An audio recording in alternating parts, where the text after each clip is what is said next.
started. Number one, Primal Blueprint, Mark Sisson. This is the one that started it all for me. Before I read this book, I ate food like a complete moron because I believed everything I'd been taught growing up.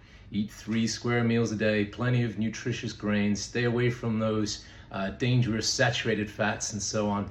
All nonsense, of course. Now, Mark brilliantly dissects a lot of the myths in eating and explains in a lot of detail why, believe it or not, ancestral eating patterns, the way our ancestors used to eat, that's still very much relevant to the way we should be eating today.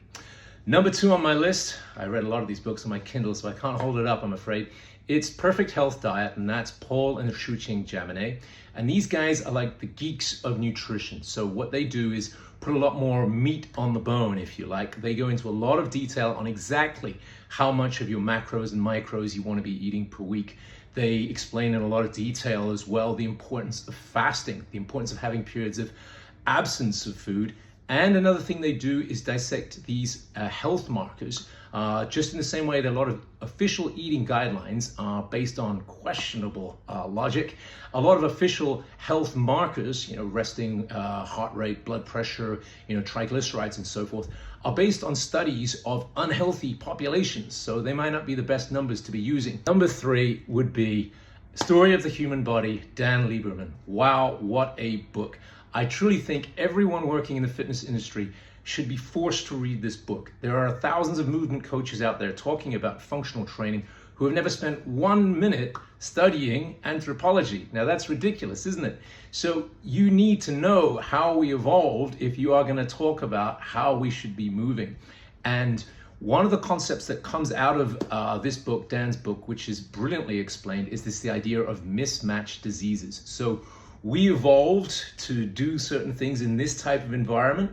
Now we're in this type of environment doing these type of things, and as a result, all sorts of diseases are the consequence. So things like diabetes and high blood pressure and depression and so forth, okay? These are actually the body's defense mechanisms, okay? We need to really understand the story of the human body. Okay, number 4 on my list would be Starting Strength, Mark Rippetoe. Now you might find this surprising it's on my list because this book is entirely about barbell training, okay? I don't do barbell training. I like to train with kettlebells and club bells. But what this book does brilliantly is it explains, first of all, the importance of strength training, why it is so important that we all dedicate time to doing some strength training every week.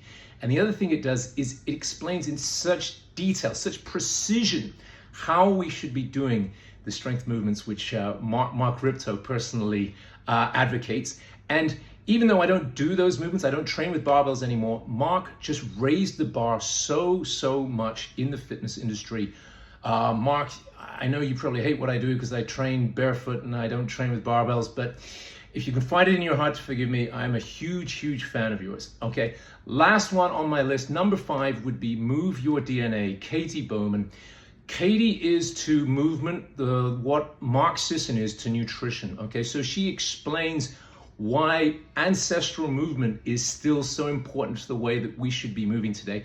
She really breaks down what the problem is with a lot of comfort devices. And comfort devices include chairs. What I'm doing right now, sitting down, includes things like comfortable shoes and pillows. And while these all add comfort to our lives, they also create a lot of problems. So it's really important to understand those trade-offs we're making every day and not even being aware of. Okay, so those are the 5 books on my list. Hope you find this useful, guys. Keep reading books.